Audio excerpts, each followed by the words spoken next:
Peggy 7.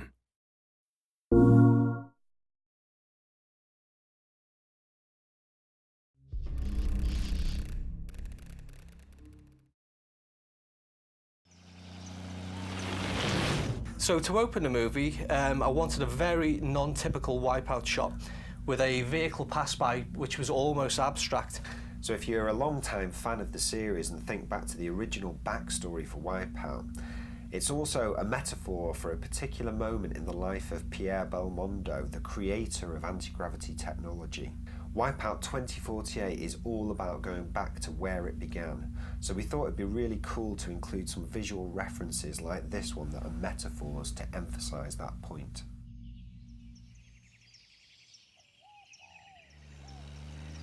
If we jump back into the movie for a second now, you'll see here that the vintage vehicle gets a bit of airtime as well, which is obviously a nod to that wonderful shot, and of course a nod to anti-gravity again. One of the main points of the intro is primarily to show you how the sport of automobile racing has evolved in the world that Wipeout takes place in, to where we begin in 2048. But also to help ground it a little in reality, especially through our choice of vehicles in the early stages of the intro like this one.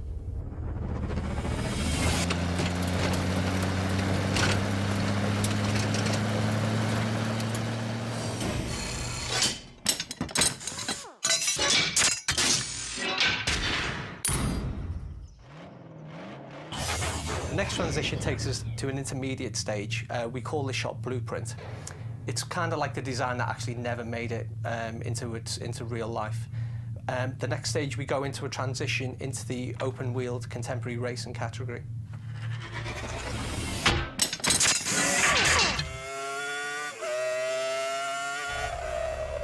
Again, these are really cool annotated visual transitions, are just another way to show you how the sport of motor racing evolved over the years, eventually settling on Formula One style racing, which is right where we are now in 2012.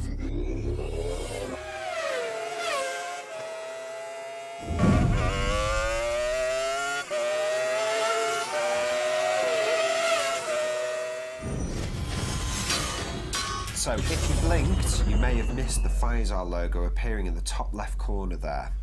If you know your Wipeout history, then you'll know that Pfizer is one of the longest running teams in the sport. So here we wanted to have a little fun by fast forwarding to the year 2025 with the advent of what we're calling bull racing. So it's almost like bull wheel racing. It's the intermediate step between anti-gravity being fully commercialised. You know, it had started, but it hadn't really made it into a commercial entity. You'll see in this sequence that the vehicles actually drive up the side of the wall. What we didn't want to do at this stage is say that this is AG right now. This is still very much a surface-based racing game, so the mag strip stuff was obviously the next phase that we go into. Okay, and now the money shot, the Pfizer Speed AG Racer, where we arrive on the starting grid in 2048 for the birth of the Anti-Gravity Racing Championships and a quick glimpse of Nova State City. For the final shot, I really didn't want to give too much away here, but I did want to show how beautiful this city was, but at the same time, it is still very much a city that you recognise.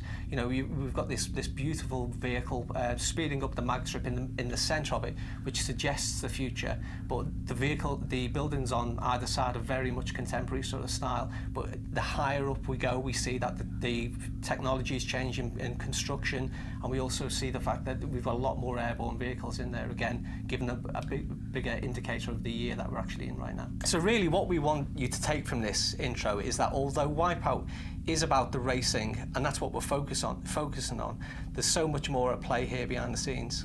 Absolutely, you know, I think the world it takes place in is vast, and you know, we all feel it has such a richly detailed history, and we feel really that we're only just scratching the surface by going back to where it all began, particularly with Wipeout 2048.